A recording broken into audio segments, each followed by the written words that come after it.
qual é o grande motivo que muitos brasileiros vêm para os Estados Unidos e eles não conseguem se estabelecer.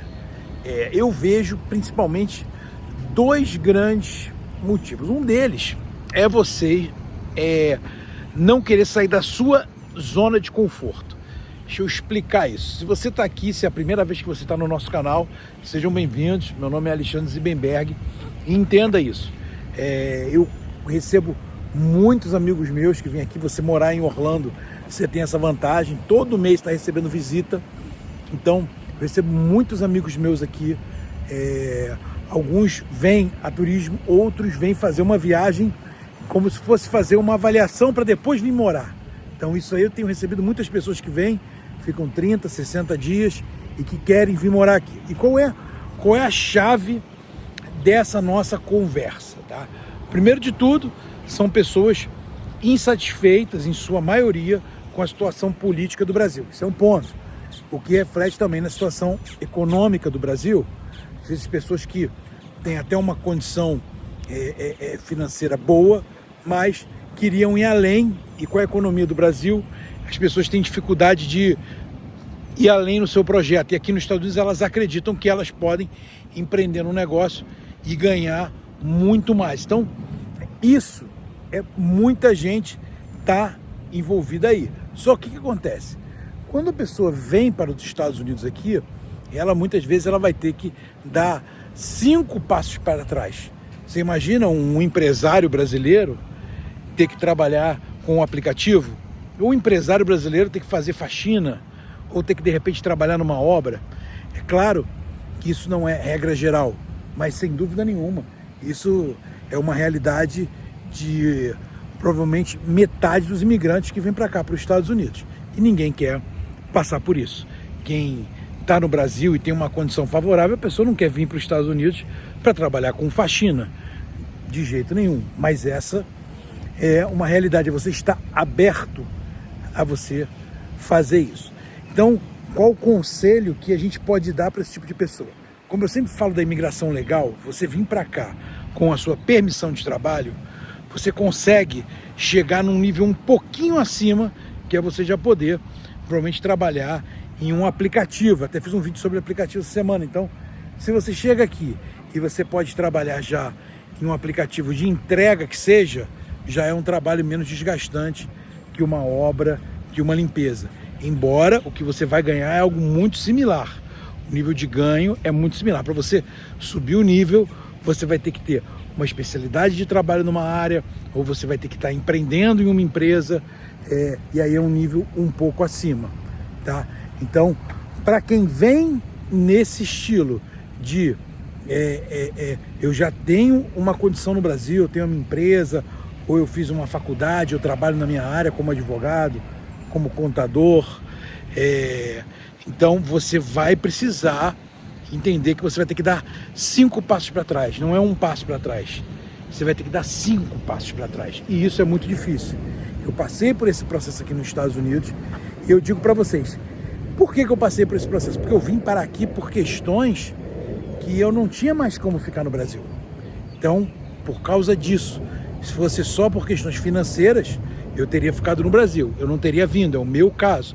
Porque eu vim para cá por causa de perseguição política, que é algo que abrange não tantas pessoas assim. Muitas pessoas vêm para os Estados Unidos, se utilizam da questão do asilo, mas não de maneira real. Poucos, de fato, foram realmente perseguidos políticos, tá? Tem gente que são perseguidos por outros motivos, que também podem usar o asilo de maneira legal, ok. Mas a maioria dos casos de asilo aqui nos Estados Unidos, eles são julgados improcedentes, tá? Dizem que mais de 90% desses casos são julgados de maneira improcedente, ou seja, pessoas que se utilizam desse instrumento para conseguir documentação americana de maneira barata, de maneira rápida, mas de maneira errônea, tá? Então, eu falo sempre que você precisa vir com um visto de trabalho. Outra coisa que eu acho que é um certo entrave é que o visto de trabalho, ele é caro, tá? A pessoa que vai gastar aí $25 mil, $30 mil, ela tem que estar disposta a investir nisso, que ela vai gastar isso num documento, ela não está gastando isso para montar um negócio. ela está investindo isso num documento que também não é garantia de que ela vai receber essa documentação. É uma tentativa, tá? Sabe que em muitas épocas isso foi mais fácil, hoje é provavelmente um pouco mais difícil, mas eu não vejo um caminho favorável para quem não tem documento. Conheço muitas pessoas que vieram para cá que não tem documento, muitos que estão no processo de documento, tem gente de todo tipo. Mas sem dúvida nenhuma, uma pessoa que vem com documento, então logo surge uma oportunidade, ela é aproveitada, tá? Ou para ela ter um negócio, ou para ela ser sócia de um negócio, para ela ser investidora, ou para ela trabalhar em uma empresa, as oportunidades aparecem, porque uma empresa americana, ou um empreendedor americano, ou um empreendedor brasileiro que está aqui há muito tempo, já que está legalmente, ele não vai fazer negócio de sociedade, né? Ou de participação com uma pessoa que não tem documento. Então é importante você entender isso, tá? Embora eu sei que isso são palavras, que isso entra no ouvido de muitos por aqui, sai por aqui. Muita gente não quer entender isso, mas a gente precisa ter essa consciência. Por que eu tenho sempre falado isso para vocês aqui da questão dos Estados Unidos, gente?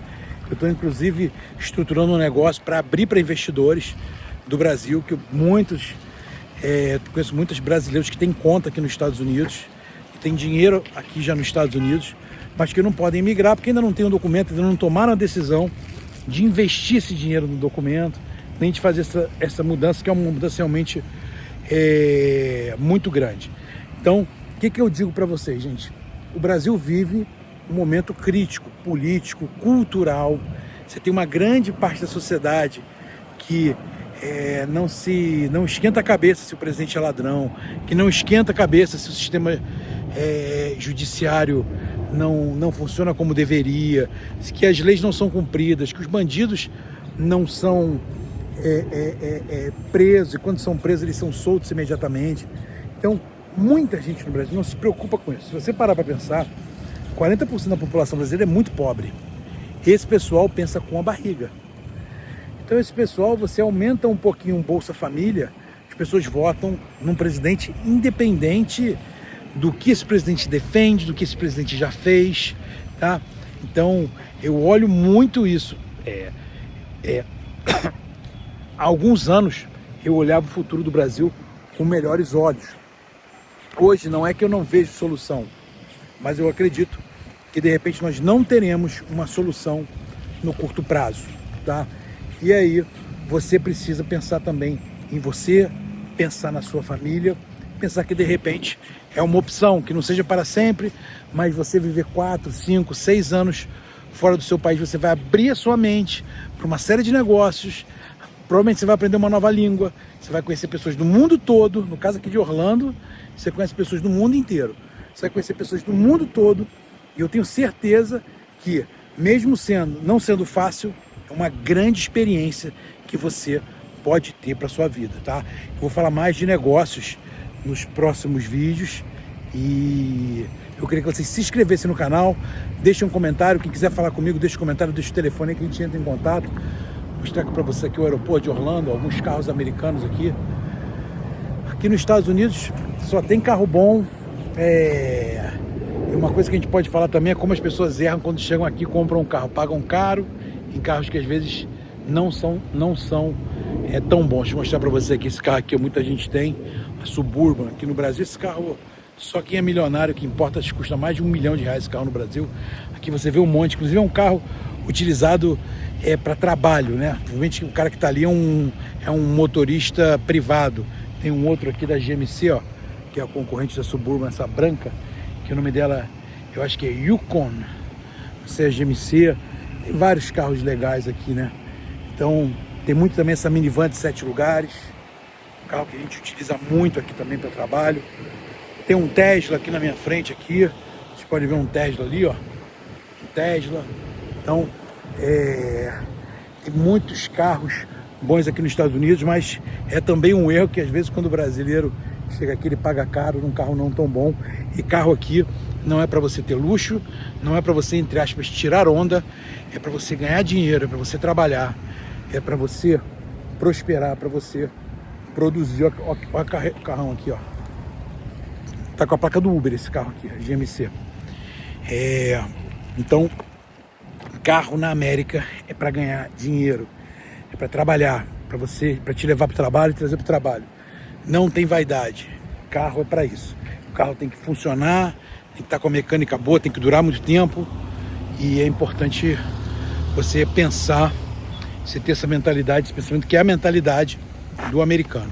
Pessoal, se inscrevam aí no canal. Que Deus abençoe a América, que Deus abençoe o Brasil. Valeu, galera.